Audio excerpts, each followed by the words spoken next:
Okie dokie. So it is April 2nd, 2023 at around like 5:40 p.m.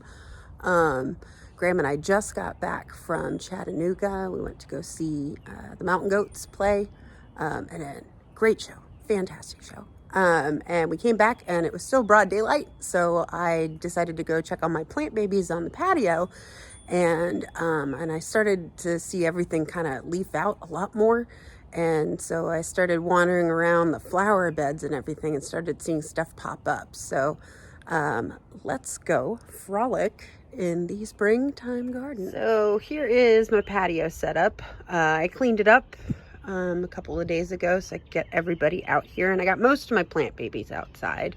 There's a small handful. I don't keep my Monstera outside because she got burnt last year, and I decided that because she's been so resilient, we're going to keep her. So I potted it. I think I remember sending a picture. Potted her up in a pot that had cacti in it. That I'll show you my cacti wall in a bit, but that all of them died. All of them died. It got to 5 degrees December 23rd, and nobody survived. Anyway, so I cleaned out the cacti from this pot and potted her up in this with the moss pole. So hopefully her little aerial roots will grab onto that and she'll start showing characteristics of her ontology, which is when if it's like the full stages of a plant's life cycle. So like to assume their final form, essentially. She's only got 4 big, healthy leaves. So proud of her. And there's a 5th one on the way. They grow up so fast. Anyway, so here are the other ones. I've got my my Hoya australis Lisa, and her new growth likes to come in bright red. She gets these really, really pretty splashy variegations. But yeah, very pleased with that one. What is kind of funny too with Hoyas is that they might, if they are not receiving enough light, they'll start reverting back to their original cultivars. So this is a, I can't remember what it is, but it's, so like the original Hoya that this is based on. My vocabulary is sincerely lacking in some regard, but it is the like this is where, so it'll start reverting back to Hoya australis, which is what this is the cultivar that just has these big obovate leaves that are just super dark green. But this one's new growth comes in red too. But yeah, this is the first time I've had either a Hoya australis or a Hoya australis Lisa. So but it's funny because it's like, so it started out with the variegation, but if it's not receiving enough light and it's still growing, it might not, it needs to be able to receive enough light to maintain that pattern. Otherwise it will just sprout out very chlorophyllous leaves, so that it can use its surface area to its advantage to get all those yummy photons. But if, and then because these are all separate little plants, they have all received kind of different levels of light. So this faces east, so hopefully this spring and summer, she'll get all kinds of light and be pretty happy. This is a cutting of a Hoya carnosa that I got from Miss Tracy about a year or 2 ago. And it finally rooted. I can't tell if it actually got more leaves or anything, but I then decided to try and tip root part of it when I brought it outside, because it was just one long strand that was getting caught in everybody else. So we'll see what happens. Got a little baby palm the other day. Neobella palm, my staghorn fern in Caligula minus. It's looking very happy. This is like, as soon as I brought her out here, like, this is a new leaf that popped up, this one, and then she's got new little baby leaves coming up, and her shields look really good. Very pleased. Got my Hoya pubicalyx Splash. She's always been pretty happy. This is the plant that I babied at work, and nobody bought her, and then I got her. So, but she's got these long tresses. I really want to get some sort of trellis together, maybe a teepee style one. I don't know. I'm gonna think about it. This is my Kokedama rabbit's foot fern. I just watered it.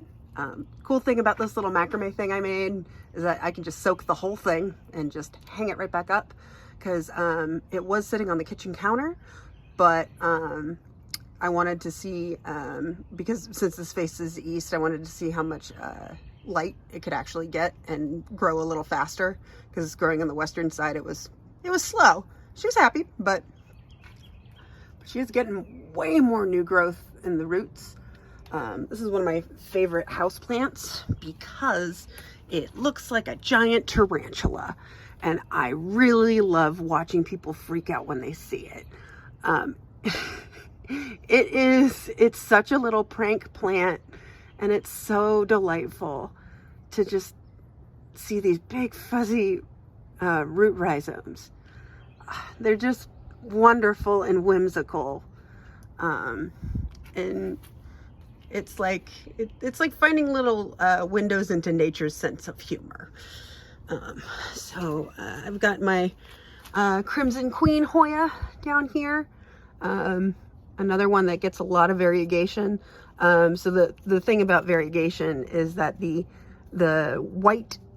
whitish yellowy parts actually contain 0 chlorophyll.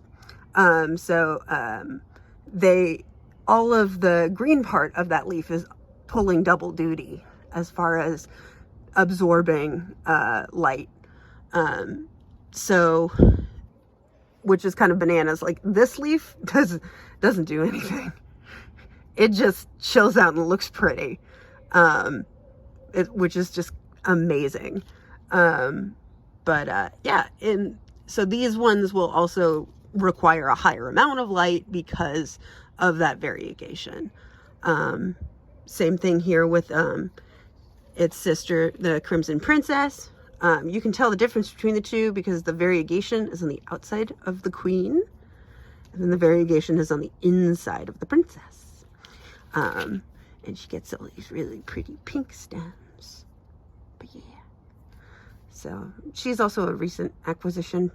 And I saw like a little bit of new growth somewhere, I thought. I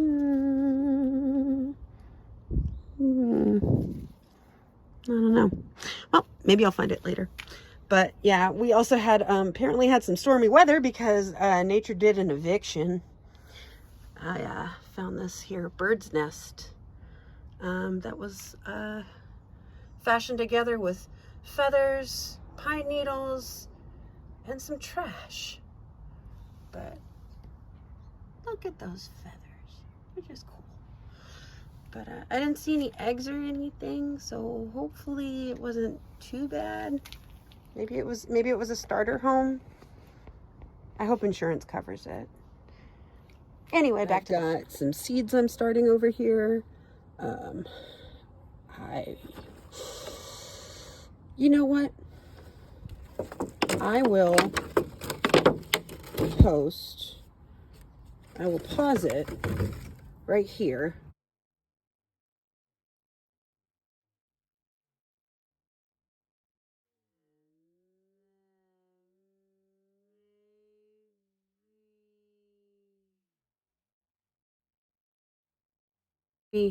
Figure out either an animation sequence or just put up a picture.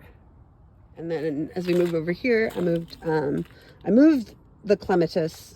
I used to have a clematis that was over there with the house plants, but I actually ended up moving her into this bigger pot up this trellis because I don't, I had it in the south side yard on the side of the house, and then just pulled it out so that give her something to climb up.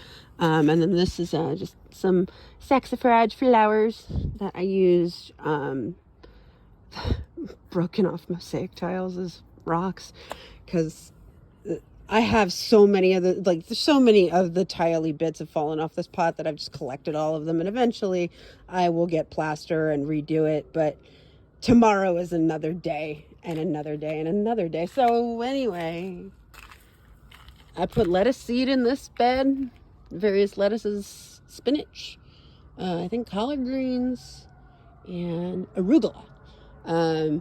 And I have no idea if the birds are getting them or if they are sprouting up, but I do see, I think these were collard greens. I really don't know. All I see are cotyledons. So stay tuned. But lots of detritus. I did buy tomatoes at Home Depot. I gotta get these guys in ground soon, or else they'll be a waste of money. So I've got my, excuse me, that's a Swiss cheese philodendron cutting that lived on the kitchen windowsill until recently. But I bought Nepenthes, little pitcher plants, and they're just gorgeous. And then upon further research, I found out I should just probably pot them directly in sphagnum moss. So I might redo that fairly soon. Depends on how they're doing. But I mean, they seem okay now, but it's still early days. But yeah, this is, inside of it is Selaginella, which is one of the oldest plant lineages. It is a particular plant that exists on every single continent because it is as old as Pangea itself. And so when the world, or was, you know, Pangea, when we were one continent, this covered all of that. And then when the continents separated, Selaginella was still on each one of them. So going to the various areas of the earth and the various climates and everything that they've experienced, Selaginella over millions of years has evolved to the conditions and the specific aspects of wherever it's moved in those continents. So they all go back to the same origin point, but they've all evolved differently based on the conditions that they were put in. Just absolutely fascinating. So it's like the one plant to rule them all. And it is a cute little moss. Well, it's not even a moss. No, it is vascular, because like moss are not vascular plants, but it does have it does actually have a stem, so that does mean it is vascular. So anyway, and then I've got my little Sarracenia that my friend Lou gave me. I don't know how it's doing. There's a Venus flytrap that was pre-existing before I put this guy in.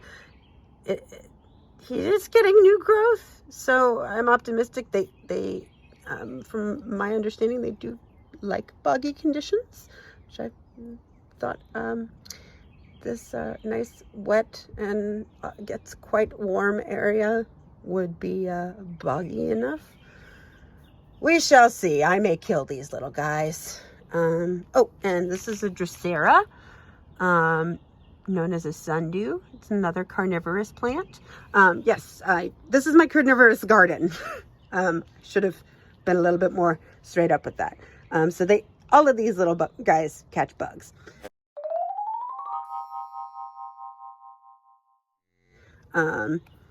These ones, the Droseras, they apparently, apparently they'll flower pretty quickly and repopulate, but I think that these are all actually like the flower stems were all cut. But yeah, it's pretty much like if something crawls onto them. So they're more of ants and stuff, but I get like all kinds of little gnats and flying things around here, so we'll just see how it goes. Like I said, I might kill all of them. Anyway, and then we'll finish this off, the patio tour, with my little pots of basil that I also got at the Homeless Despot. And I'm just kind of waiting for them to get bigger before I actually plant somebody in this planter. But they're too small right now. So, but I did want to put them in something cute instead of plastic.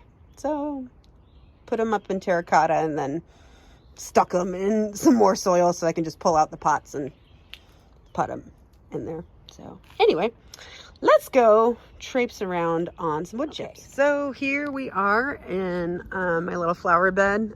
This is an American variety of wisteria that I have. I intend to plant it over here in the middle so it will vine up these little trellis bits, basically vining over the whole thing and keeping the whole thing together.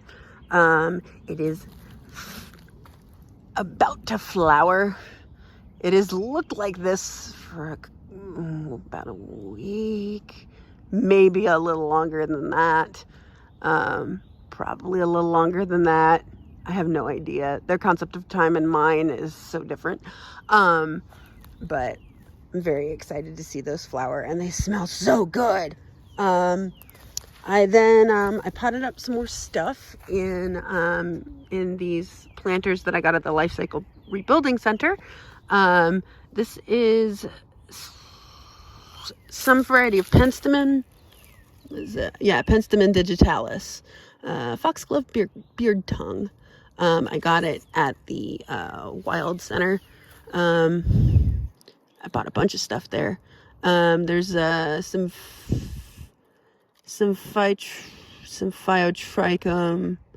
Phytotrichum, Georgianum, some Georgia aster wildflower. We're going to resurrect Copernicus to correct me on my pronunciation. There's a salvia that's in there. And I think I might have thrown in a peony bulb. We'll find out. This one is got a forsythia, some German chamomile, and then some more of that saxifrage. I split it and put some actual rocks in there. And then my dianthus has come back with a vengeance, and some creeping Jenny in the pot. I remember putting an aqualegia and something else in there too, and I have not seen hide nor hair of those, but I can't remember what the leaves look like either, so I can't tell if those are just like little clover seeds that sprouted or if they're aqualegia leaves. Don't know. Find out. A bunch of bulbs sprouted up. I had some daffodils. If I took pictures, I will append them now. If I haven't appended them by now, I did not take pictures. And I know I planted some freesia bulbs here, some crocus bulbs, daffodils, and maybe some rando bulbs. I really don't remember. I remember like just finding a bag of, finding all of my bulbs and then going, oh God, these will get moldy if I don't put them now in the ground. So I wasn't really paying attention. Time was of the essence. So anyway, scoot on over this way. So got a blueberry that is flowering right now. I love little blueberry flowers. They're so cute. But yeah, got some more over here. Right there. I thought I saw some that were a little bit more open, but I might be mistaken. I've got some autumn sage radio red coming back. These will be nice bright red flowers. My daylilies will be coming back too. Those will be bright yellowy orange. Strawberries are coming back up right over here, and then they ran over this way as they knew, because that's how they propagate themselves. Oh bother. Well, I forgot what this one is, but it's a flower. And I really like that little red stripe it has on its leaf. That's really pretty.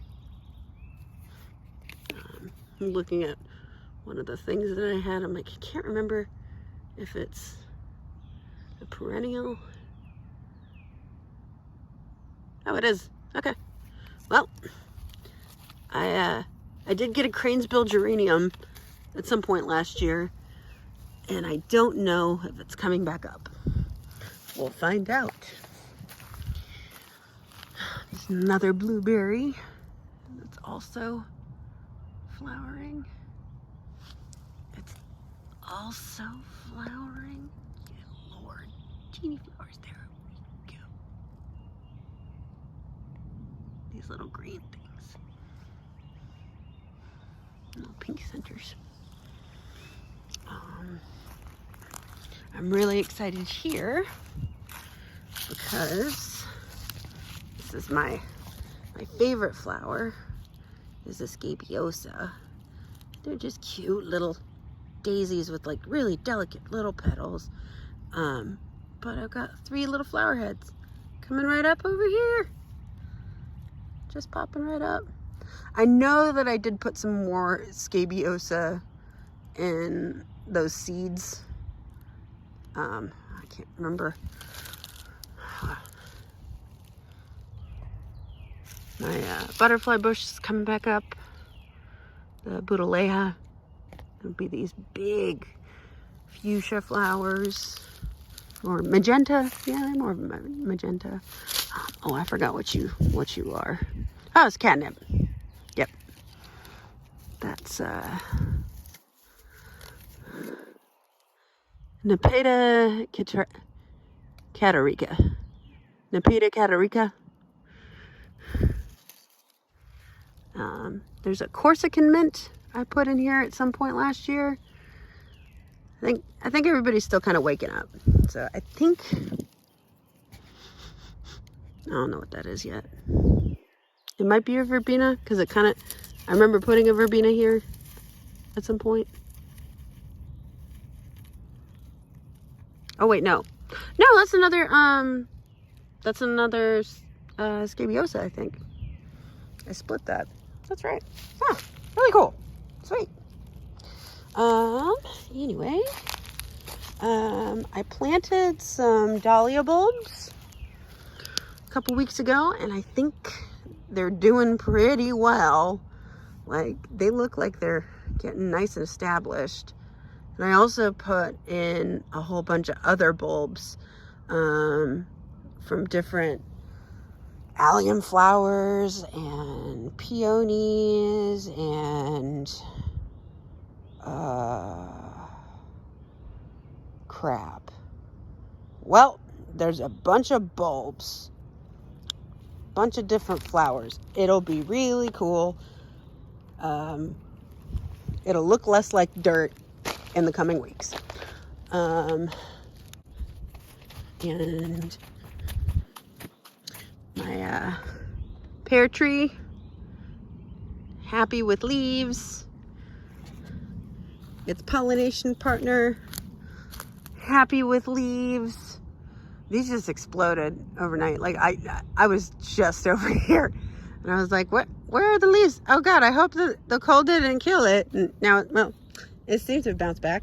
My comfrey is just very happy and big. There's, what is it? Leading Lady Raspberry, spelled with 2 Z's. It's a Monarda. So this is what it will look like. Although actually, I remember the flowers being a lot brighter, a little bit more purpley. The raspberry bushes I planted last year. These ones are the fall gold. This one is a something else. I can't remember. Over here on the side yard, you can see that the huge sage plant I grew from a Whole Foods cutting definitely perished in the winters. I don't know exactly if any of that is actually salvageable. I kind of want to cut it back and see if there's anything green in between. My lamb's ear is really taking off, and there's some weird mint family weedy wildflower growing in the middle of it, but I'm pretty sure the bees like that, so I'm gonna leave it. It's a cute little flower. I got some more lavender coming up. Oh yeah, this was my succulent wall. I'll post before pictures of when they were all cute little babies, and it was so happy and sunny before the winds came, before the rain came, before the cold came. We'll pour one out for our homies. But yeah, so now I'm down to little succulent leaves and the babies that are coming off of them. Got some in here too. We'll see how they do.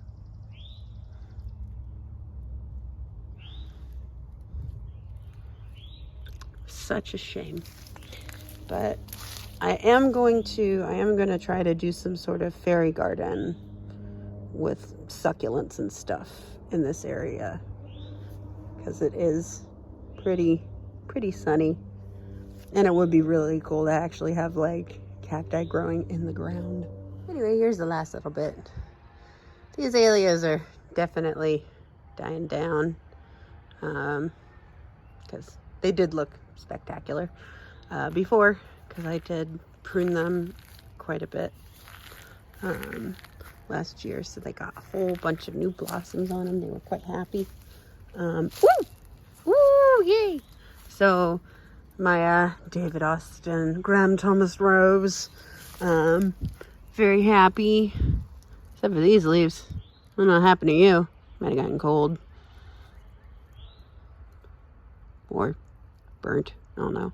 But there's a bud, and there's a bud, and there's a bud, and there's a bud, and there's one, and there's one, and there's one. I'm sure there's more. I think probably around May, because it bloomed in May last year. I think May is gonna be really, really pretty. And I've got to do this thing. This is my elderberry that's very happy. It's a little too happy. It's very friendly. Hello, nice to see you and all of your cyanide containing components. Yeah, everything about this plant contains cyanide. Don't eat the roots. Like, don't even eat too many of the berries. But if you cook them, that's okay. But everything else, like, just don't eat it raw. But I close with my clematis that is opening. And it's got another one on the way. Anyway, see you next time.